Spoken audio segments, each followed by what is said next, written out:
യേശുക്രിസ്തുവിന്റെ പരിശുദ്ധമായ നാമത്തിൽ എല്ലാ പ്രിയപ്പെട്ടവർക്കും മോണിഡ്യുവിന്റെ പുതിയൊരു പ്രഭാത വചന ധ്യാനത്തിലേക്ക് സ്വാഗതം. കഴിഞ്ഞ ദിവസങ്ങളിലെ ആത്മീക വചന ചിന്തകൾ നമ്മുടെ ഓരോരുത്തരുടെയും ജീവിതത്തിൽ വളരെ അനുഗ്രഹപ്രദമായി തീർന്നല്ലോ. പലരും എന്നെ വിളിക്കുവാനും നമുക്ക് ഒരുമിച്ച് പ്രാർത്ഥിക്കുവാനും ദൈവം നമ്മെ സഹായിച്ചല്ലോ. കഴിഞ്ഞ ദിവസങ്ങളൊക്കെ നമ്മൾ ചിന്തിച്ചതായ വേദഭാഗങ്ങൾ ഗലാത്യ ലേഖനം 5-ാം അധ്യായത്തെ ആസ്പദമാക്കിക്കൊണ്ട് ആത്മാവിന്റെ ഫലങ്ങളെക്കുറിച്ചും അതേപോലെ തന്നെ ആ ഫലങ്ങളെക്കുറിച്ച് പറഞ്ഞ് നിർത്തുന്ന സ്ഥാനത്ത് അല്ലെങ്കിൽ നമ്മെ കൊടുക്കുവാൻ ശ്രമിക്കുന്നതായ വലിയൊരു അപകടത്തെക്കുറിച്ചുള്ള മുന്നറിയിപ്പും അപ്പോസ്തലനായ പൗലോസ് നൽകുന്നതിനെ കുറിച്ച് നമുക്ക് ധ്യാനിപ്പാൻ തക്കവണ്ണം ദൈവം നമ്മെ സഹായിച്ചു. ഈ ദിവസങ്ങളിലെ വചനധ്യാനം ഓരോന്നും നമ്മുടെ ആത്മീക ജീവിതത്തിന് വളരെ അനുഗ്രഹമാകുന്ന, അതേപോലെ തന്നെ ദൈവവചനം എന്താണ് നമ്മുടെ ഈ ഭൂമിയിലെ ജീവിതത്തെക്കുറിച്ച് പറയുന്നതെന്ന് നമുക്ക് വ്യക്തമായും പഠിക്കുവാനും ഗ്രഹിക്കുവാനും ദൈവം നമ്മെ സഹായിക്കുന്നല്ലോ. ഇന്ന് നമ്മൾ അതേപോലെയുള്ള ഒരു ചിന്തയിലേക്കാണ് പ്രവേശിക്കുന്നത്. ഈ ദിവസങ്ങളിലെല്ലാം തന്നെ നമ്മൾ ചിന്തിച്ചത് ആത്മാവിനാൽ എപ്രകാരമാണ് നമ്മൾ ഈ ഭൂമിയിൽ ഒരു ജീവിതം നയിക്കേണ്ടത്. ദൈവം നമ്മെക്കുറിച്ച് ആഗ്രഹിക്കുന്നത് നമ്മൾ ആത്മാവിനാൽ ജീവിക്കണം എന്നുള്ളതാണ്. എന്തുകൊണ്ടാണ് ആത്മാവിനാൽ ജീവിക്കണം എന്ന് പറയുന്നതെന്ന് ചോദിച്ചു കഴിഞ്ഞാൽ, നമുക്ക് ഇന്ന് ഈ ഭൂമിയിൽ ഒരു ആത്മീയനായി, ജഡികനായല്ല, പ്രാകൃതനായല്ല, ഒരു ആത്മീയനായി നമുക്ക് ജീവിക്കണമെങ്കിൽ ദൈവത്തിന്റെ സഹായം കൂടാതെ നമുക്ക് കഴിയുകയില്ല. അതുകൊണ്ടാണ് കർത്താവ് യേശുക്രിസ്തു പറഞ്ഞത്, ഞാൻ പോകുന്നത് നിങ്ങൾക്ക് പ്രയോജനം, ഞാൻ പോകാഞ്ഞാൽ കാര്യസ്ഥൻ നിങ്ങളുടെ അടുക്കൽ വരികയില്ല. കാര്യസ്ഥൻ എന്നതിനെ കുറിച്ച് പറയുമ്പോൾ തന്നെ മറ്റ് ഭാഷാന്തരങ്ങളിലും മറ്റു വേദഭാഗങ്ങളിലും സഹായകൻ എന്നുള്ള ഒരു വാക്ക് കൊടുത്തിട്ടുണ്ട്. കംഫർട്ടർ എന്ന് ഇംഗ്ലീഷിൽ കൊടുക്കുമ്പോൾ തന്നെ അതിന്റെ അർത്ഥം ആശ്വാസപ്രദൻ എന്നുള്ള വലിയൊരു അർത്ഥവും അതിനുണ്ട്.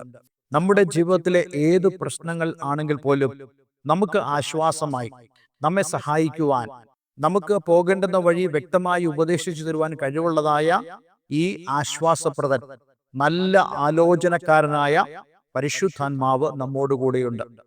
എന്നാൽ പരിശുദ്ധാത്മാവോട് കൂടിയുള്ള ഒരു ആത്മീയ ജീവിതം നമ്മൾ നയിക്കുമ്പോൾ തന്നെ നമ്മുടെ ആത്മീയ ജീവിതത്തിന്റെ ഒരു വലിയ യാഥാർത്ഥ്യം അപ്പോസ്തലനായ പൗലോസ് 2 കൊരിന്ത്യർ ലേഖനം 5-ാം അധ്യായം അതിന്റെ 7-ാമത്തെ വാക്യത്തിൽ പറയുന്നുണ്ട്.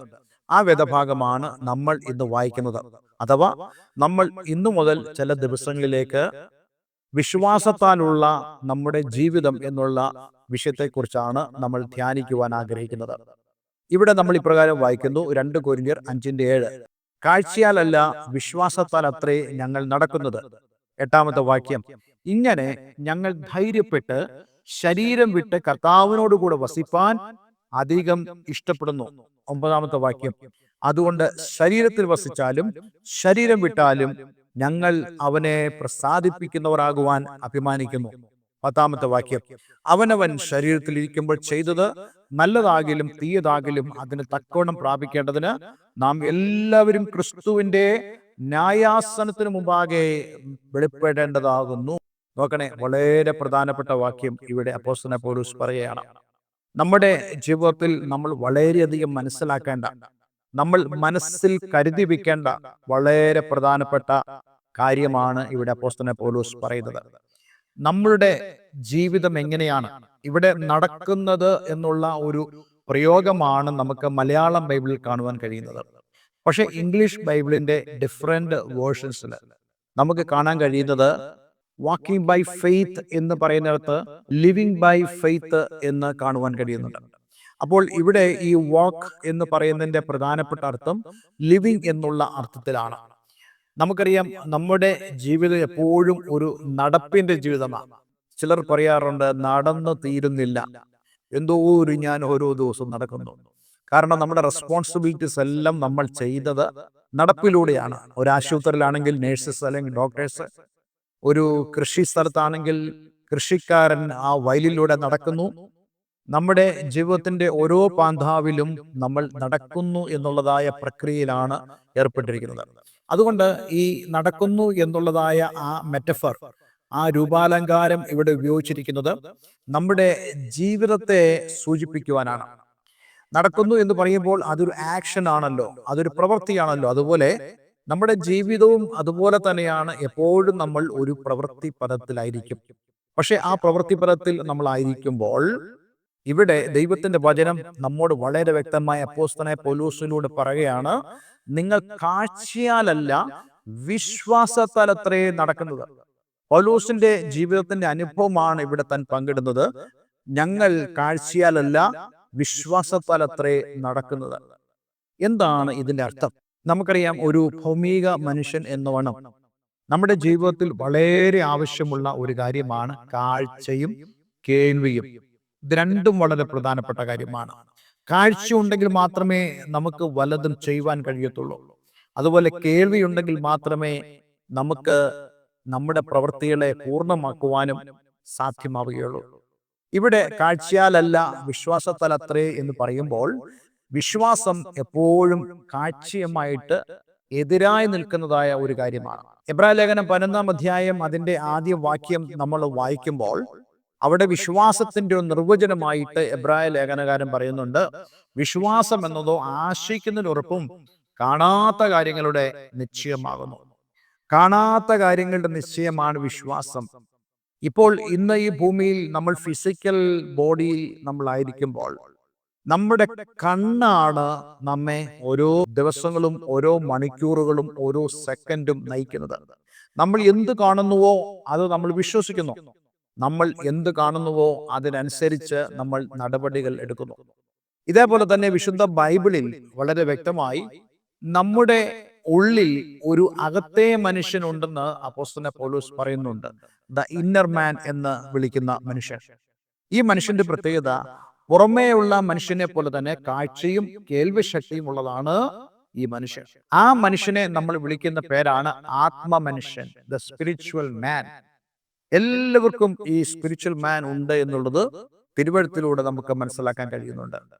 നമ്മുടെ അകത്തെ കണ്ണ് തുറക്കുക എന്നുള്ള അർത്ഥത്തില് നമ്മുടെ ആത്മീക മനുഷ്യന്റെ കാഴ്ചകളെ തുറക്കുക, അല്ലെങ്കിൽ നമ്മുടെ ആത്മീക മനുഷ്യന്റെ കണ്ണുകളെ തുറക്കുക എന്നുള്ള ആശയത്തിൽ പറയുന്നുണ്ട്.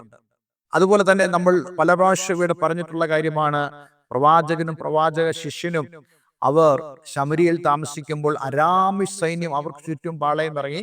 ആ പ്രവാചക ഭൃത്യൻ വളരെയധികം പ്രയാസപ്പെട്ടു പോയി. കാരണം താൻ ചുറ്റും നോക്കുമ്പോൾ അരാമി സൈന്യം തങ്ങൾക്ക് ചുറ്റും പാളയം ഇറങ്ങി അവരെ പിടിച്ചുകൊണ്ടു പോകുവാൻ വന്നിരിക്കുന്നു. കഴിഞ്ഞ കുറെ ദിവസങ്ങളായി അവർ ഈ ഭീഷണിയുടെ മുഖത്താണ്.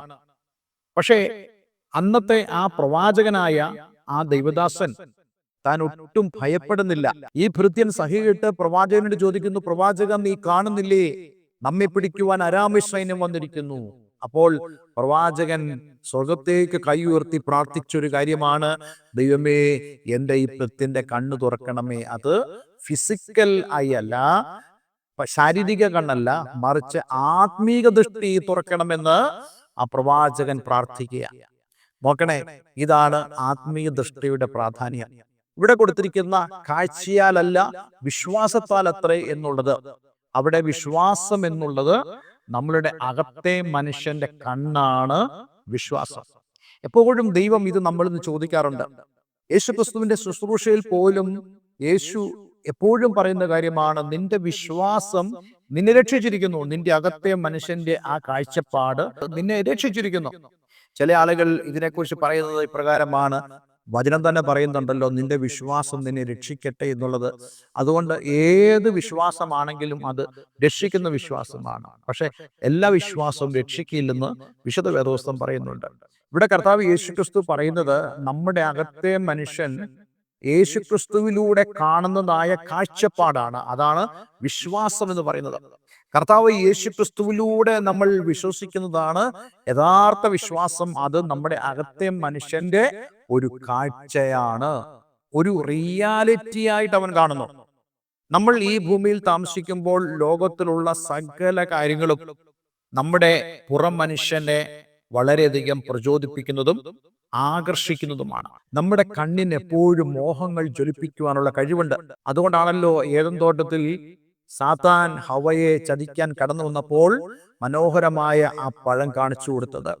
തിന്മാൻ നല്ലതും കാൺമാൻ കാമ്യമെന്നും കണ്ട് ആ ഹവ്വയെ ഈ സാത്താൻ പ്രേരിപ്പിക്കുന്നു. കൺമോഹം, ജഡമോഹം, ജീവനത്തിന്റെ പ്രതാപം എന്നീ പാപത്തിന്റെ ആ വഴികളിലൂടെ ആദ്യ മാതാപിതാക്കളെ കൊണ്ടുപോയപ്പോൾ ഇതേ ഒരു കാര്യം ഒടുക്കത്തെ ആദാമായി യേശുക്രിസ്തുവിന്റെ അടുക്കിലേക്ക് വന്ന് മുഴുവൻ ലോകത്തെയും കാണിച്ചു കൊടുത്തപ്പോൾ, ആഹാരം കാണിച്ചു കൊടുത്തപ്പോൾ, ജീവനത്തിന്റെ പ്രതാപമായ ആ നിന്റെ കാൽ കല്ലിൽ തട്ടിപ്പോകാതെ വണ്ണം ദൂതന്മാർ കരങ്ങളിൽ വഹിച്ചുകൊള്ളൂ എന്ന് പറഞ്ഞപ്പോൾ അതിലൊന്നും വീഴാതെ അകത്തെ മനുഷ്യന്റെ കാഴ്ചപ്പാടിൽ കർത്താവ് യേശുക്രിസ്തു നിന്ന് സാത്താനെ ജയിച്ചെങ്കിൽ, ഇന്ന് ഞാൻ നിങ്ങളോട് പറയാൻ ആഗ്രഹിക്കുന്നു, നിങ്ങളുടെ അകത്തെ കണ്ണുകൊണ്ട് നിങ്ങൾ എന്ത് കാണുന്നുവോ അതാണ് കർത്താവ് യേശുക്രിസ്തുള്ള വിശ്വാസം.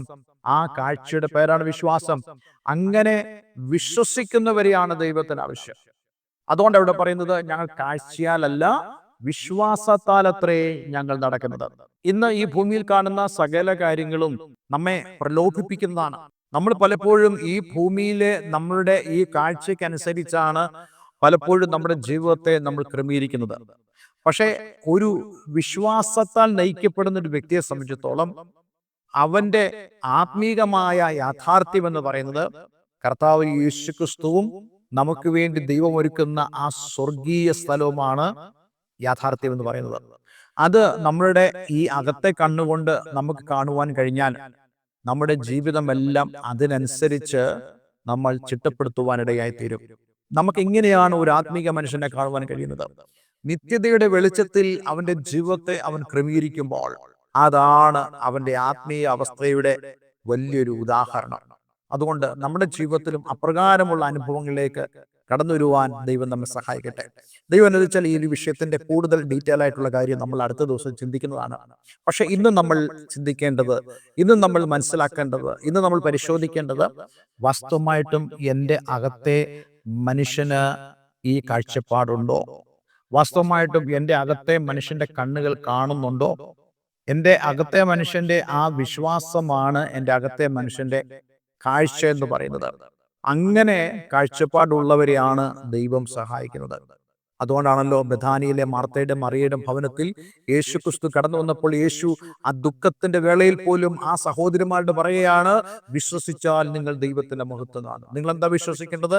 നിങ്ങൾ എന്നിൽ വിശ്വസിക്കണം, ഞാൻ തന്നെ പുനരുത്ഥാനം ജീവനുമാണ് എന്ന് പ്രഖ്യാപിച്ച കർത്താവ് യേശു ക്രിസ്തുവിൽ നിങ്ങളുടെ സഹോദരൻ ഉയർത്തെഴുന്നേൽക്കുമെന്ന് നിങ്ങൾക്ക് വിശ്വസിക്കാൻ കഴിഞ്ഞാൽ ആ കാഴ്ചപ്പാടിന് ദൈവം അംഗീകരണം തരും എന്നുള്ളതാണ് കർത്താവ് യേശു ക്രിസ്തു പറഞ്ഞത്. അതുകൊണ്ട് ഇന്നെ കേൾക്കുന്ന പ്രിയമുള്ളവരെ, നമുക്ക് ഉറപ്പാക്കാം, നമ്മുടെ അകത്തെ മനുഷ്യൻ ഉണർന്നിരിക്കുന്നവനായി, അതെ കാണുന്നവനായി, വിശ്വസിക്കുന്നവനായി, അതെ നല്ലൊരു കാഴ്ചപ്പാടുള്ള ആ ഒരു വലിയ ആത്മീയ കാഴ്ചപ്പാടിലേക്ക് നമുക്ക് കടന്നു വരുവാൻ ദൈവം നമ്മെ സഹായിക്കട്ടെ. ദൈവം അനുവദിച്ചാൽ നമ്മൾ ഇതിന്റെ തുടർച്ചയായിട്ടുള്ള ചിന്ത അടുത്ത ദിവസം ചിന്തിക്കുന്നതാണ്. പക്ഷേ ഇന്ന് നമുക്ക് നമ്മെ തന്നെ ദൈവങ്ങളിലേക്ക് സമർപ്പിക്കാം. ഒരു വാക്ക് പ്രാർത്ഥിക്കാം. സ്വർഗീയപിതാവേ, ഇതിനാണ് കേൾപ്പിച്ച വളരെ മനോഹരമായ സന്ദേശത്തിനായി സ്തോത്രം.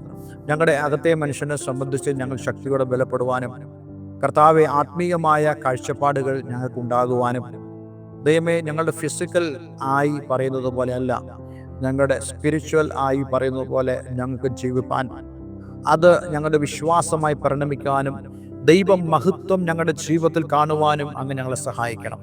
പ്രാർത്ഥന കേട്ടതിനാൽ നന്ദി, യേശു ക്രിസ്തുവിൻ നാമത്തിൽ തന്നെ. ആമേൻ, ആമേൻ. ഇന്നത്തെ വേദവചനം നിങ്ങളുടെ ജീവിതത്തിൽ വളരെ അനുഗ്രഹപ്രദമായി തീർന്നു എന്ന് ഞാൻ വിശ്വസിക്കുന്നു. ഈ സ്ക്രീനിൽ കാണുന്ന ഫോൺ നമ്പറിൽ ഞങ്ങളെ വിളിക്കുക. എല്ലാവരും ദൈവം അനുഗ്രഹിക്കട്ടെ. Have A nice day. God bless you all.